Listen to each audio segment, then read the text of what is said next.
Welcome to the She's Just Not That Into You podcast, where we're redefining female experiences. I'm Rianne. And I'm Ji-yoon.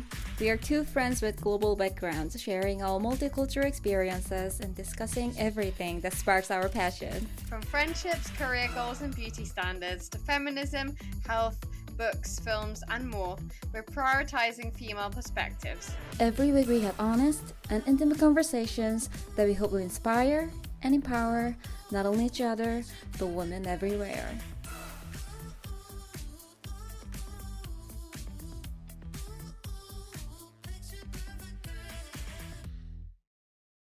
Hey everyone, welcome back to the latest episode of the She's Just Not That Into You podcast. I'm so excited to announce that this week we're joined by my friend Sarah Abdoo, an amazing woman with a fascinating story to tell. Sarah is British and I went to school with her in the UK, but she also grew up in Spain and speaks Spanish fluently. In 2015, she graduated from the University of Oxford with a degree in psychology before heading to Bolivia to start an amazing community project called Adelante Mujer. It's a project to help local women who have been victims of domestic abuse and violence, allowing them to teach cookery classes to travelers, which also builds a bridge between the local population and visiting tourists. Sarah, we're so excited to have you here. Welcome to the podcast and thank you for joining us today. Oh, thanks for having me.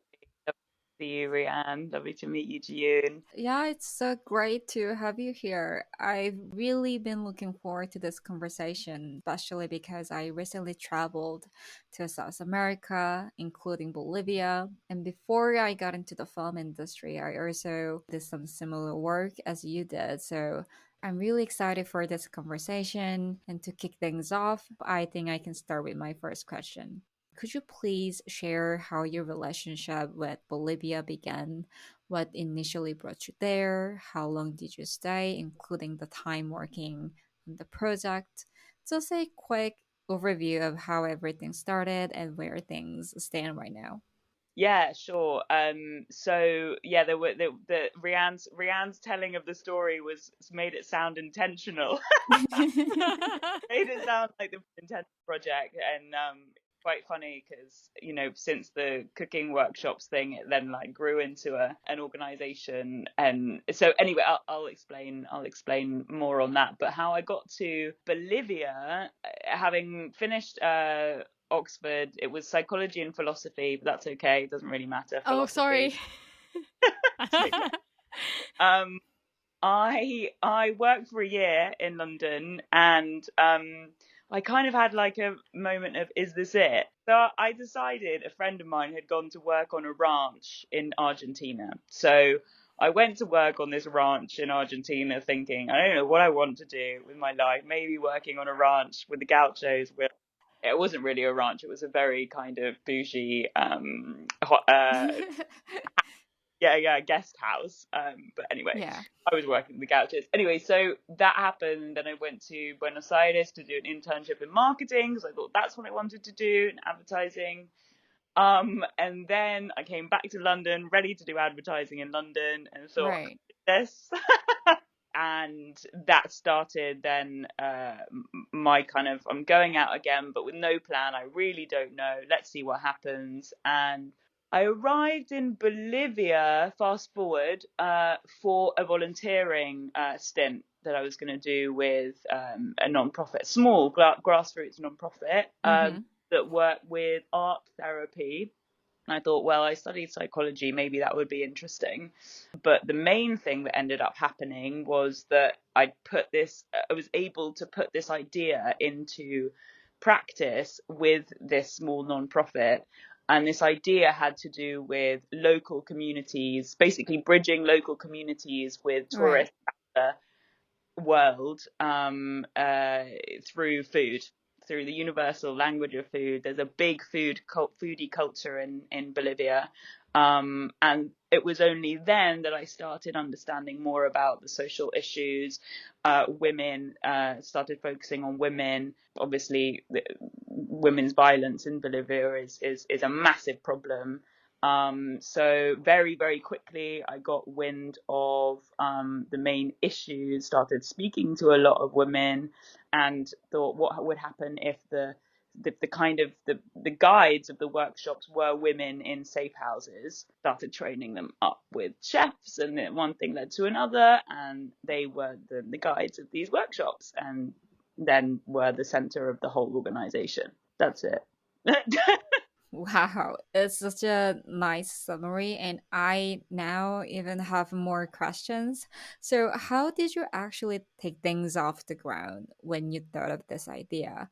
Or the local people welcoming when you suggested your idea?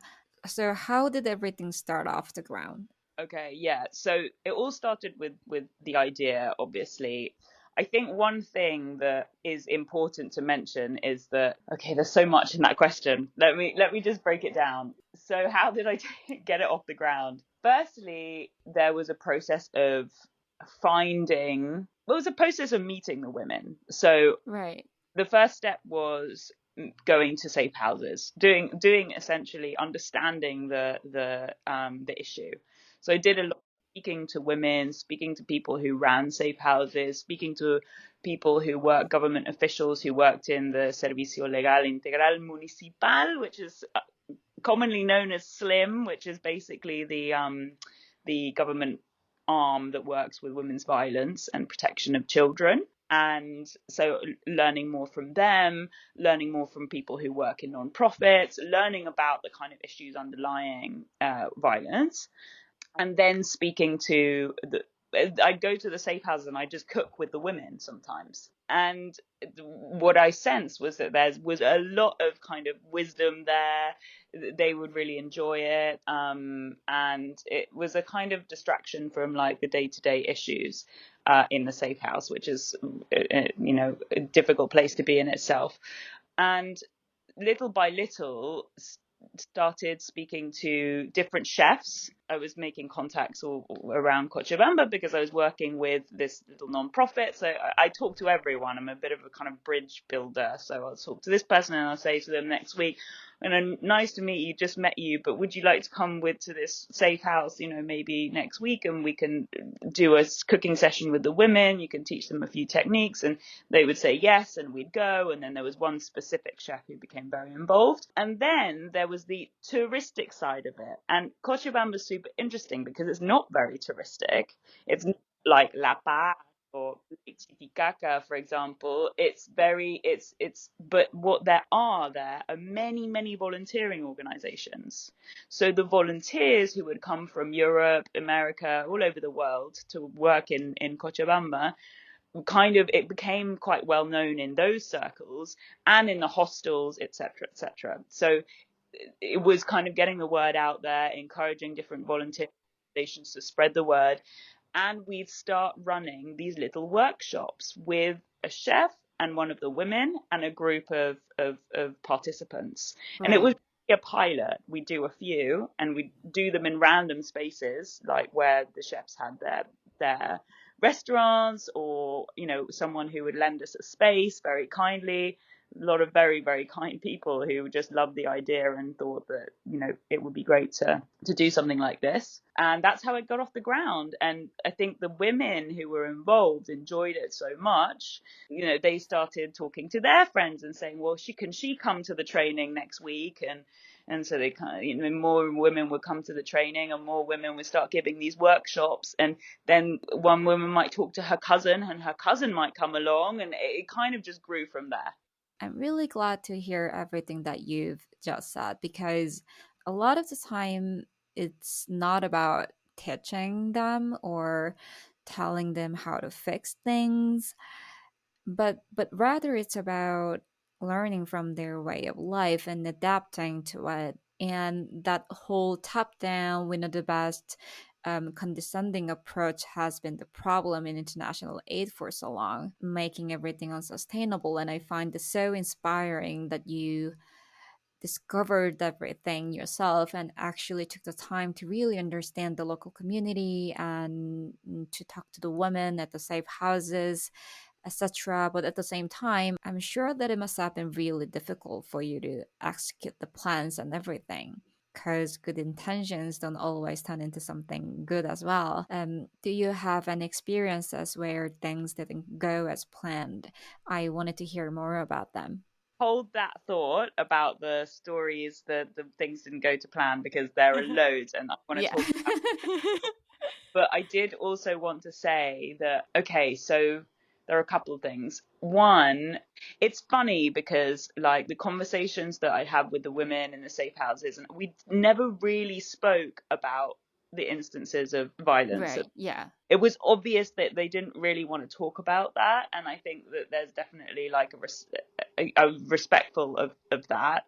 What we were doing was more kind of creating something new. It's kind of Yeah.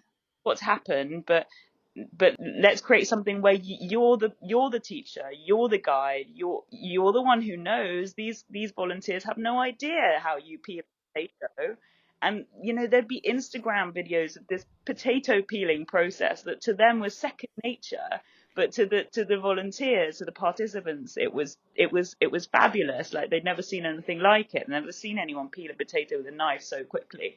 And so just these little things were very cool, because it really opened the women that we were working with to this idea that actually, like, the skills that they have are of value. They are leaders. They can be everything that they've been through. Sometimes it wasn't so like that. We had to encourage them and help. Or I tried to kind of get it to come from a place of we're learning from you guys, and not sort of the other way round. And I will say, one of the things that I think makes Adelante Mujer special is that because I had absolutely no idea how to run an organization, and I had no exposure to building a business, I just didn't go in with any of that. That was a massive pitfall, which I'll explain now. But it was also, I think, part of the reason why it still exists, because it's really led by the women's voice, and I'm so passionate about that, because I just don't know the reality. I can see it and hear it and hear all the stories, but I don't know the reality. So I think it's really important to mention that. In terms of the challenges. Okay, so we found a space at one point. We were doing these cooking workshops in different places around the city, and then we found the space, and I did a crowdfunding campaign, and we managed to rent the space for, I think it was a couple of years. And I thought it would be a great idea, in my naivety, to the top floor of the space could be Yeah. an informal safe house. Okay. Yeah. Okay, Right. because there are all these restrictions on the government safe houses. You have to have kind of hecho una denuncia, which means like filed a report of violence, and you can't go to the safe house if you haven't. There are all of these restrictions, and I was just like, that's so bureaucratic, that's so ridiculous. I'm just gonna make the house safe. Yeah, funny, and it's kind of obvious at this point that like that could actually be quite dangerous, but at the time I was just overwhelmed with this desire to help. Right. And so before I knew it, there were people moving into the COVID, the pandemic hit, and there were people moving into this house, knocking on the door, and it was actually the government who brought them, which was really bizarre. But anyway, so the pandemic happened, and actually, probably a good thing, a positive thing, that they had a roof over their heads in this situation. Yeah. But it was the most chaotic, most stressful. I laugh, but there were moments when really I was completely out of my depth, and there were no rules. Looking back on it, actually, like, how irresponsible. Looking at it from a place of sort of compassion, I didn't really know better. But also, we learned a lot from it, and I think it helped a lot of people in their time of need. So, and thank God nothing did happen. Nothing very bad did happen. So very grateful for that. But those are the kinds of things that definitely, I wouldn't necessarily say that's a challenge. Actually, it was more an error that Right. you keep learning from. It was one of the pitfalls of having no experience of this stuff. And it's interesting because now I'm back in London and I'm learning about how the non-profit sector works here. I'm thinking, oh my God, we had none of that. We have very little of that. There are people on the team now who have a lot more experience, who are refining and structuring. Yeah, I mean, I really am aware, doing things in a country like Bolivia requires much less sort of structure, but that also just can bring so much chaos. And I really should have kind of known more what I was doing going into it, but I didn't think I needed to. Naive arrogance of you. But like using that top floor as the informal safe house, what exactly about it was so chaotic? Can you actually give a little more details of like so that we can actually imagine what it was Okay, like? so Yeah. we had one family, a lady with her 5 children who needed a place to stay. I said, we don't really have much space. I mean, Yeah. so they were in one room. We had to put Mm-hmm. mats on the floor. They were in one room, which obviously completely breaches health and safety, probably. But these are the realities. In the reality that, I mean, I don't even want to know what it would have been like outside of the house. That woman, she had a husband who was in jail, and I think the fruit vendor on the corner said that he'd been kind of asking around the area with a Yeah. photo if anyone had seen this woman. Oh my god. He tried to kill her. He was out to kill Oh. her. Wow. And this is another point that I actually want to come back to later, because you talked Mm-hmm. about the difference in equality in women's issues and what we're fighting for in different countries. And I think it's really interesting to look at the differences. If this guy was out to kill her, he tried already, and that's why he was in jail. I think he'd done his time, which was ridiculously short amount of time, and there was talk of him having asked the fruit vendor where she was, and I don't think anyone gave him that information. But we had to go into high alert Mm-hmm.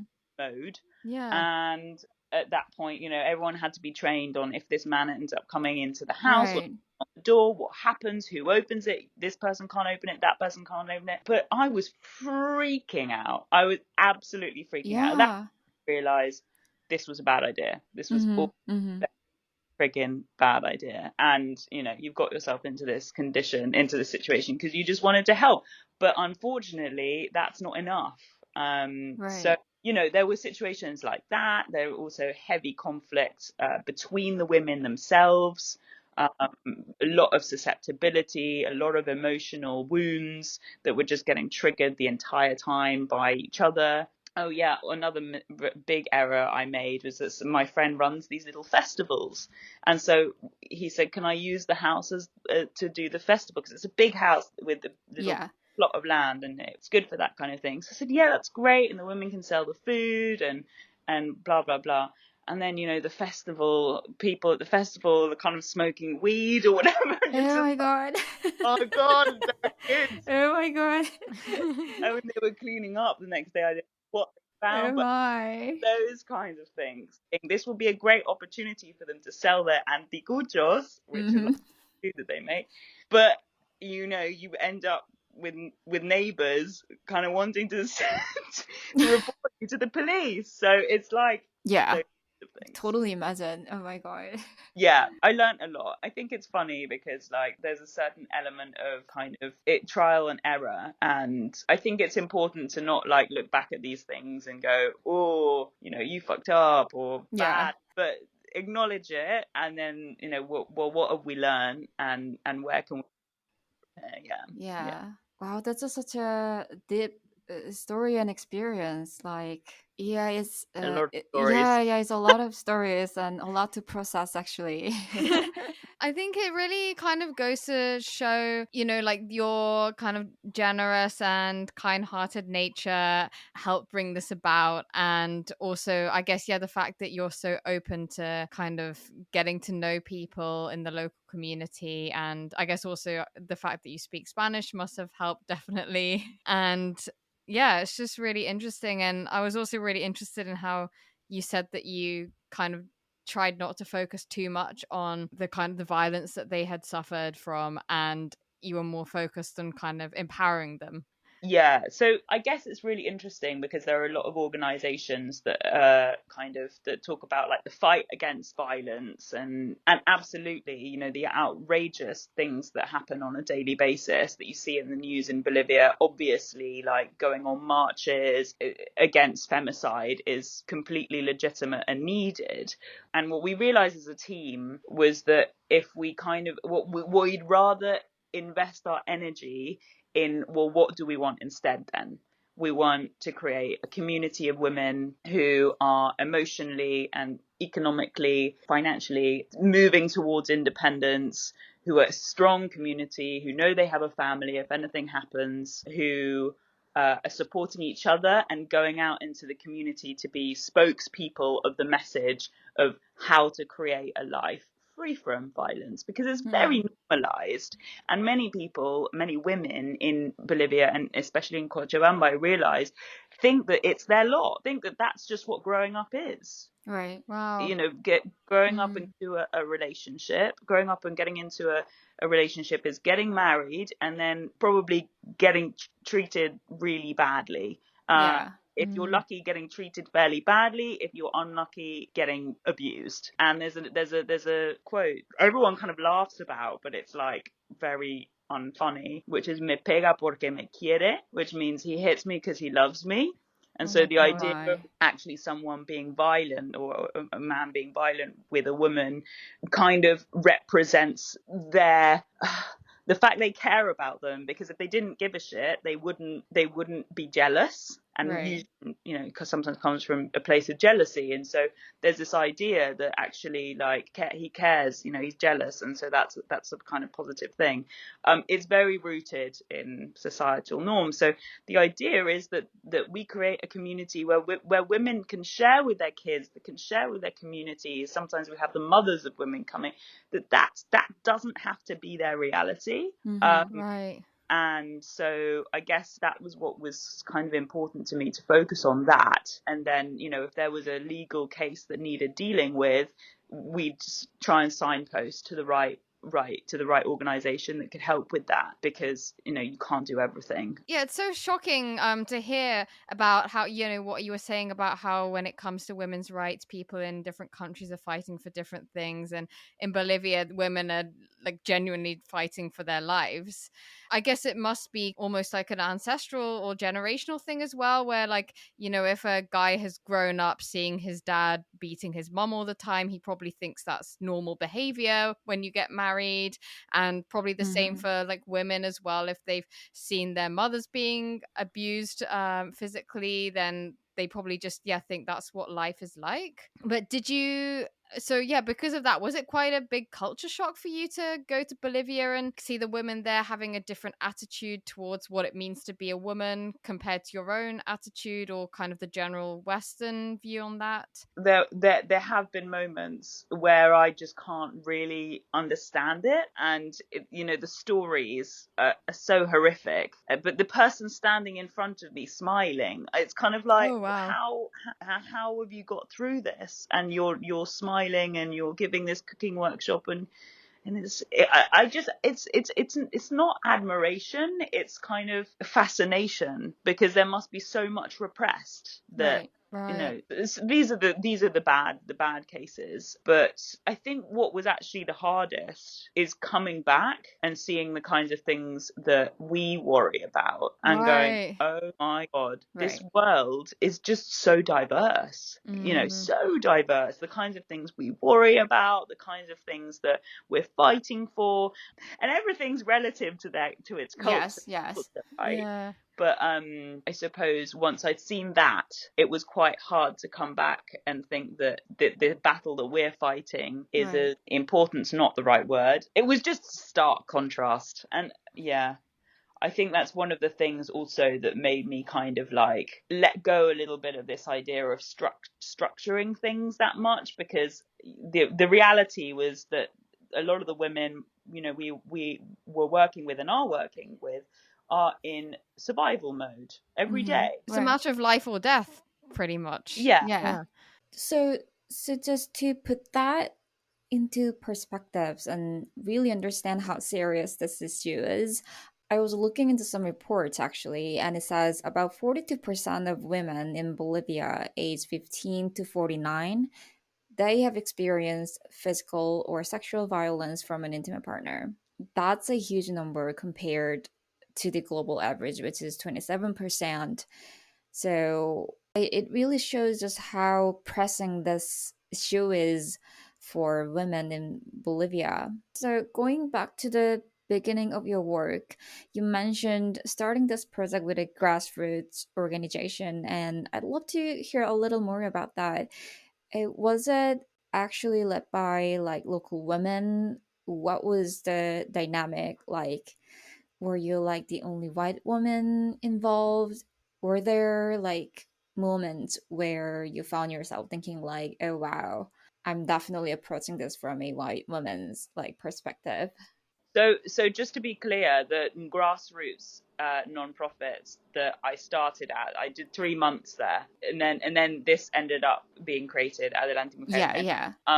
That grassroots non-profit was run by a Dutch lady. All her volunteers were also from European countries, and she worked on a team with, I think, another Bolivian person, but it was mainly that was the reason I wanted to do it on my own. It's really funny because there's this really little example that I feel kind of says a lot about how I felt doing it with these guys.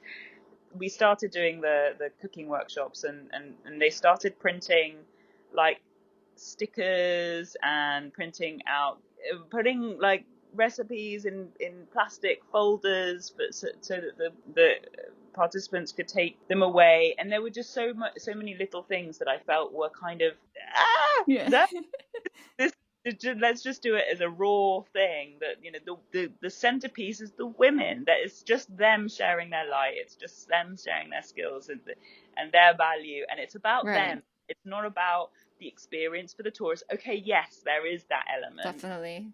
You've got to make it attractive, but it's attractive because of the women. It's nothing that. So my passions will always been the women and giving a platform for the women. And Right. I think the nice thing about the relationship that I developed with them is that really that they feel that they feel that there is a platform being created for them to shine, and that I'm not trying to shine. I'm not interested. So there's sometimes, you know, there's kind of all these formalities, but I Yeah. don't not really interested in getting involved in that and politics and kind of no, it's for them. And now that I've left, it's happening even more. It's decentralizing even more. Women Right. on new leadership positions, getting very involved with the volunteers, and I think that's been the key actually to it. I don't want to say working, but to gaining their confidence. It's just listening, really. Yeah. Interesting. Because I think it's really important that you brought up how it's all about listening. It it actually reminded me of an experience I had when I did some volunteer work in Sri Lanka.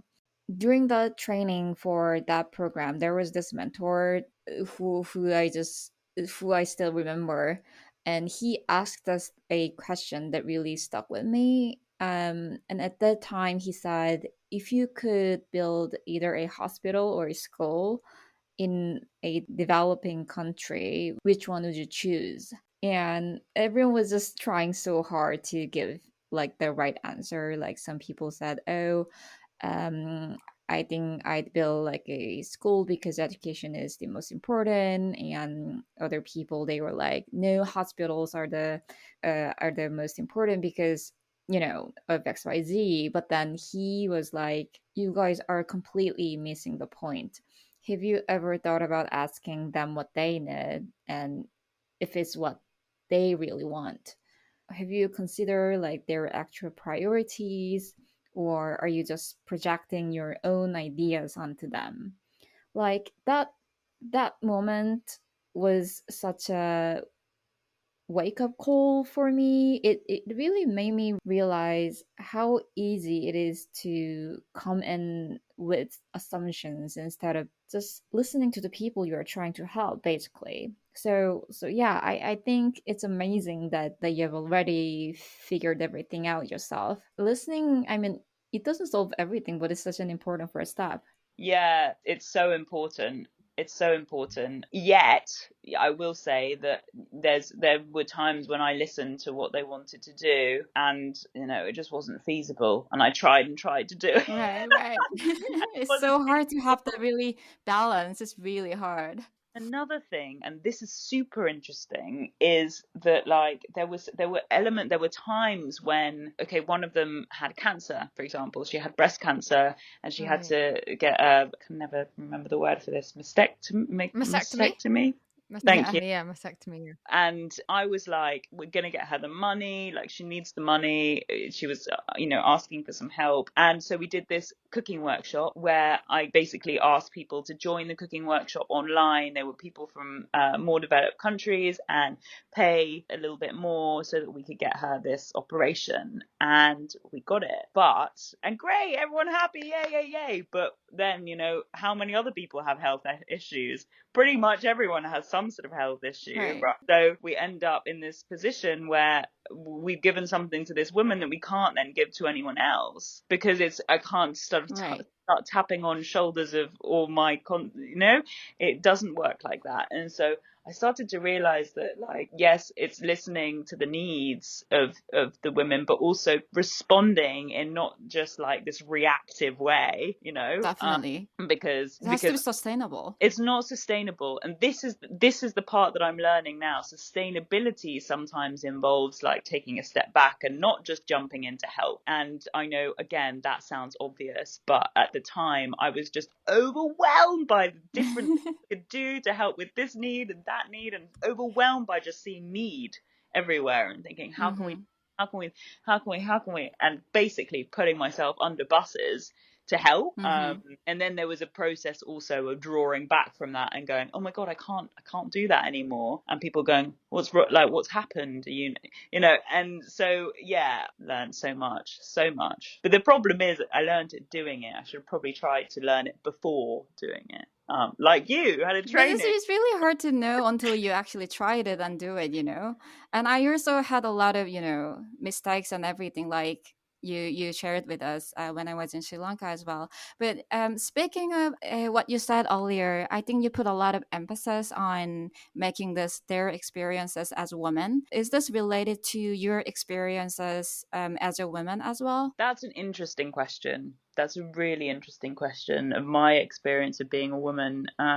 So do you mean, has creating Adelante Mujer kind of impacted my experience of being a woman? Yeah, or your experiences as a woman, have they impacted your like decision to make this a women's thing and stuff like that?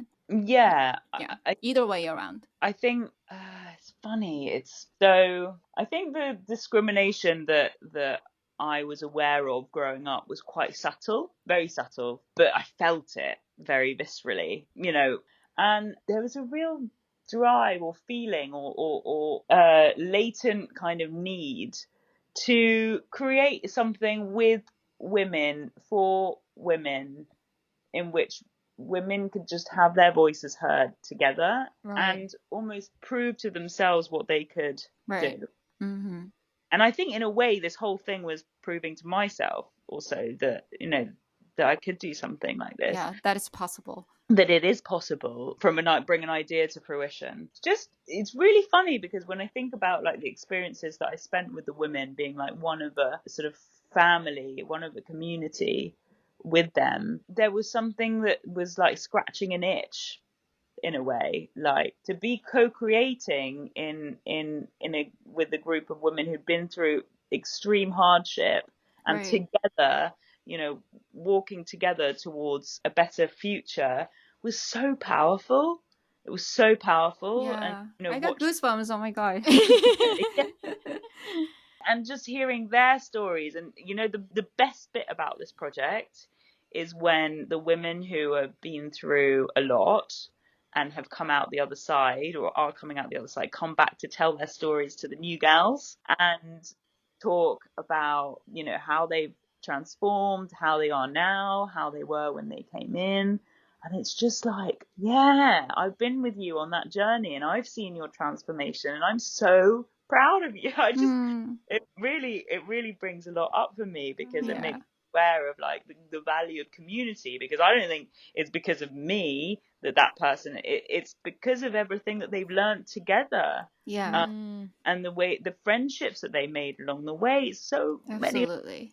many so lonely when they come into the community. And so it's really nice, and I think that's really impacted my my feeling of like what it is to be a woman, just like to be one of, you know, to be it's like a sisterhood. It's really special. So I guess a lot of feelings of like valuing my own my own womanhood, and I was very kind of funny about being feminine before as well. I didn't really think it was like being feminine was like, you know, weak, and that's changed a lot as well. I guess like embracing different aspects of female energy. It's very creative energy as well. Yeah, because most of the time we are told that feminine energy is not a good thing. Growing up, we've been told that so many times, like, you know, being soft and being feminine and stuff like that. We are always told that we are wrong in some way or another. Yeah, and in the generation above us, it was the other way around. It's literally been like a pendulum swing. Yeah, speaking of that, I'm kind of interested to ask,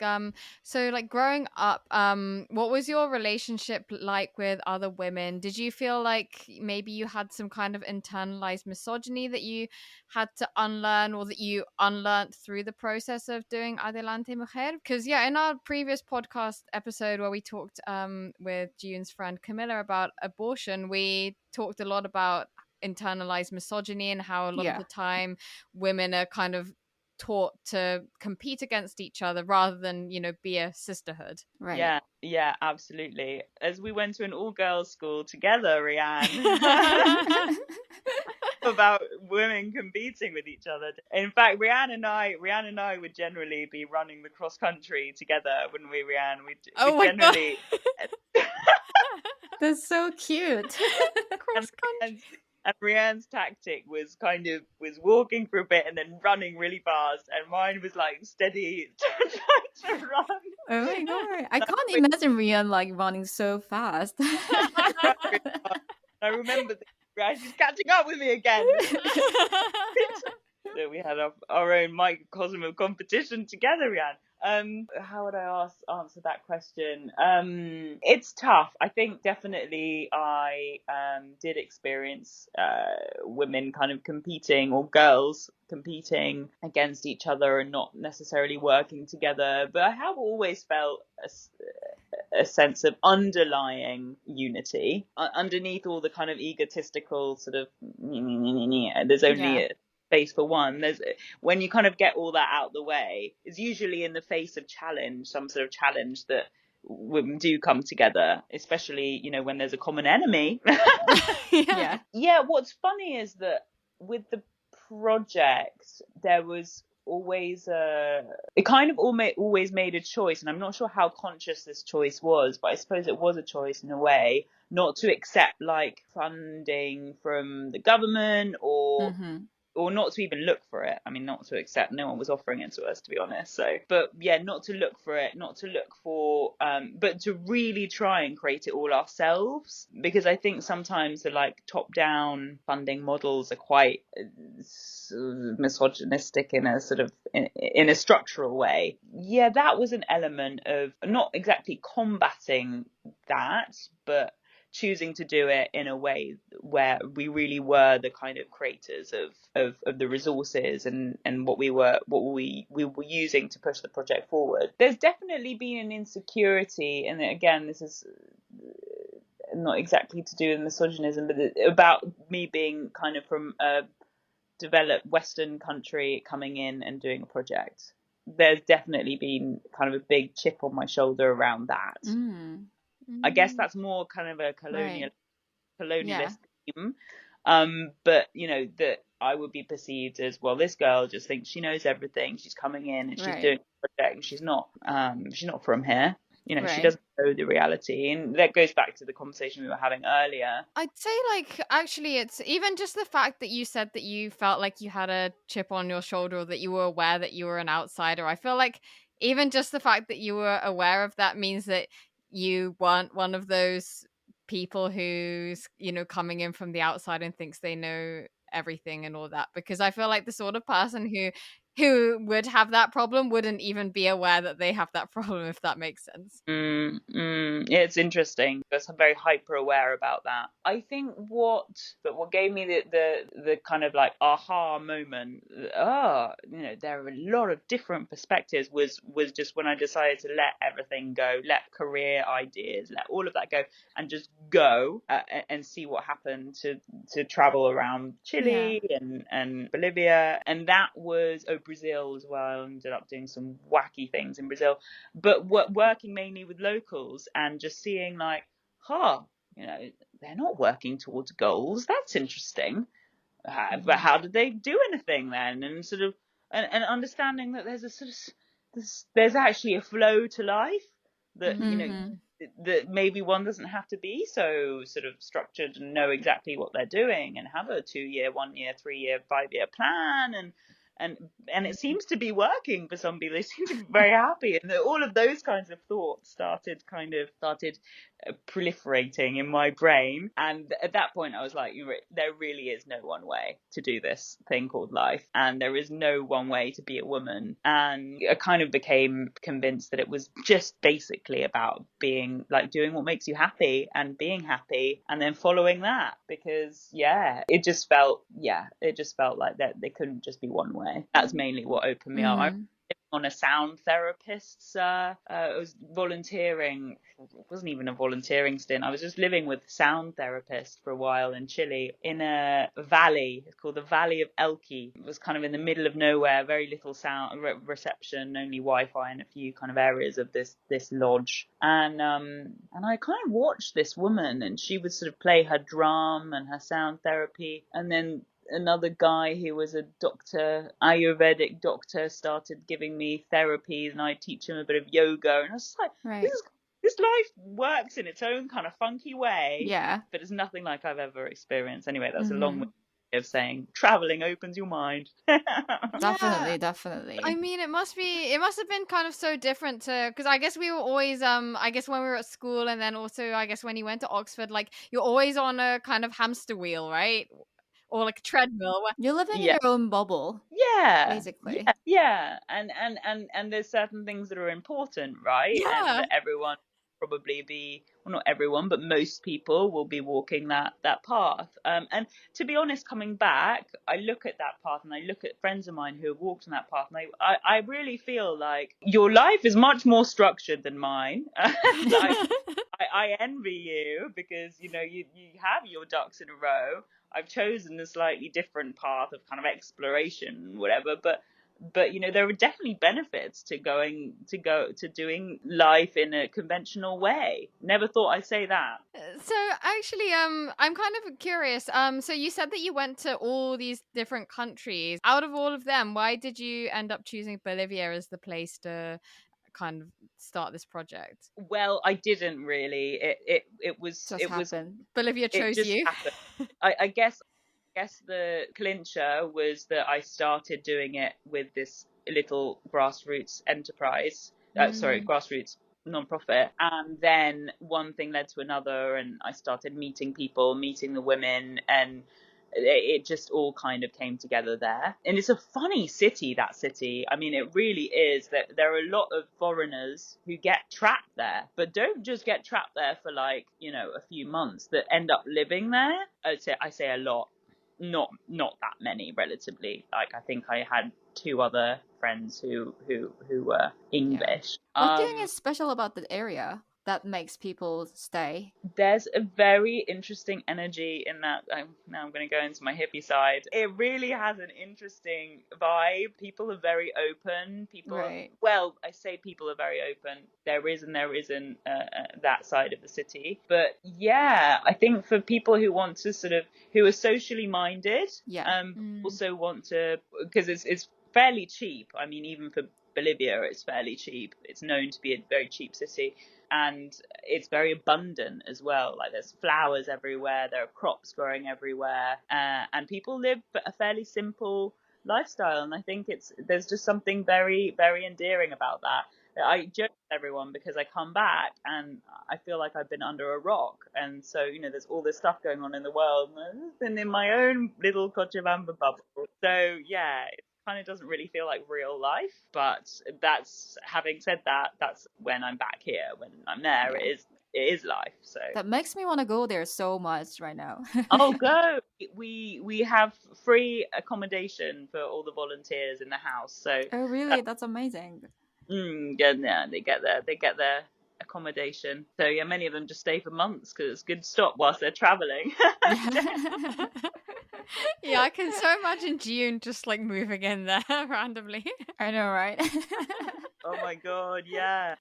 So, what would your ultimate vision for this project moving forward, or for your career?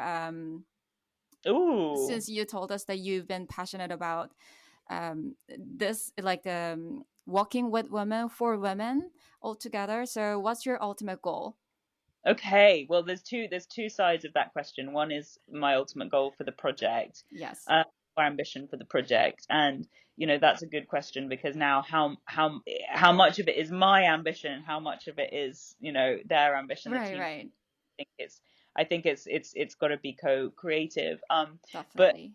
I could kind of close my eyes and get very excited about the future. It's not necessarily it kind of growing to a national level. Actually, it's more like the women who find this community, who come through our doors and feel at home and really kind of commit to being a part of it.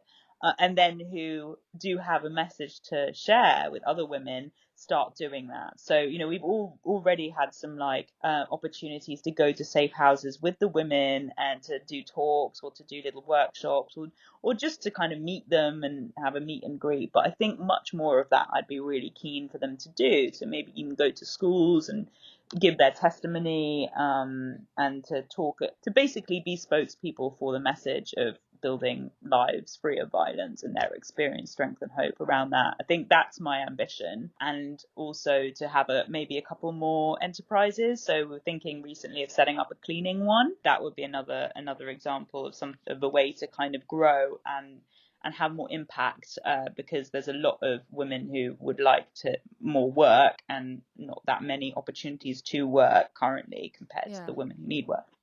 So that's another thing. In terms of my own ambitions, I've started working with the Latin American community in London now.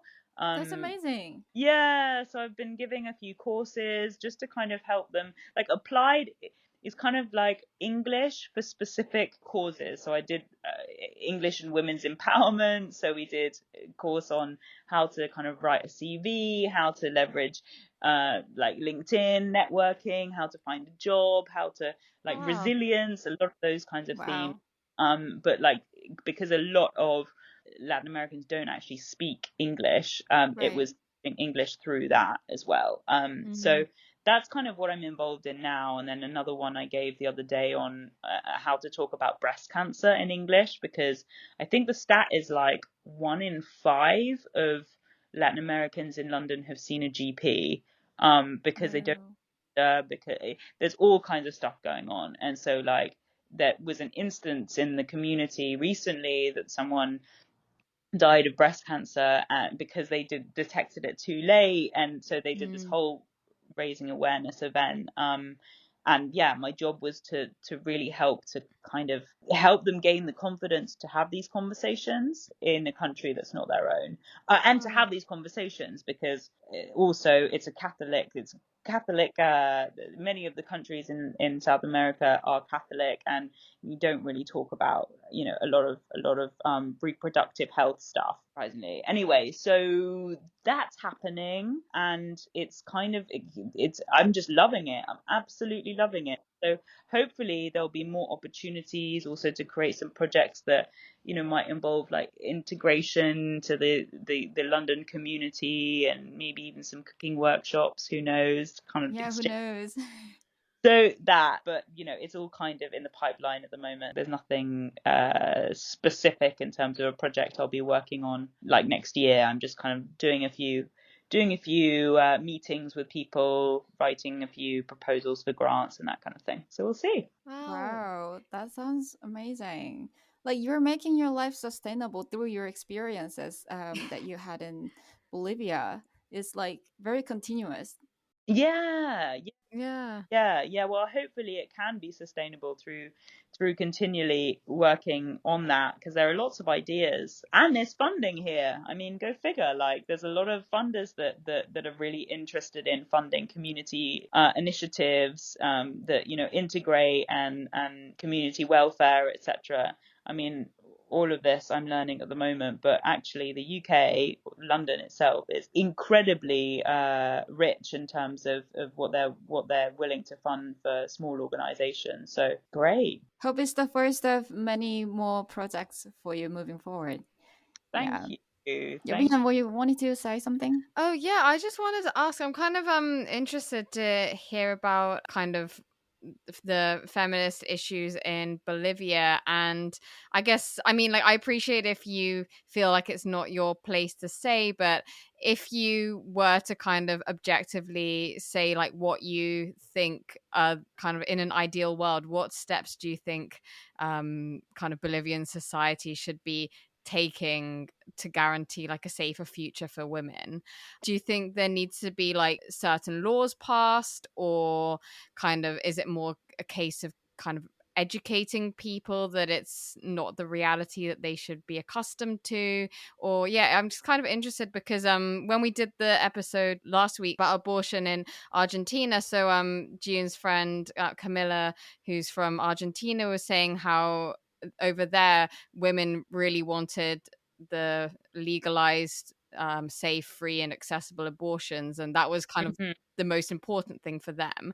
What do you think would be kind of the equivalent thing in Bolivia, maybe, if, I don't know, if you were to name something? If I were to name something, it would probably actually be education of younger generation of women. That it's a violence. Sorry? That it's actually violence that they experience, what they experience. Not, and that their parents and past Yeah. experience doesn't have to be theirs. Right. Really, I think that's where it's at. But there are definitely laws that people are working on. There are groups that are working on to improve conditions for women, including a law on co-responsibility of parenting. Abortion law, I do not hear much about, probably because it's a Catholic country. It's illegal in Bolivia.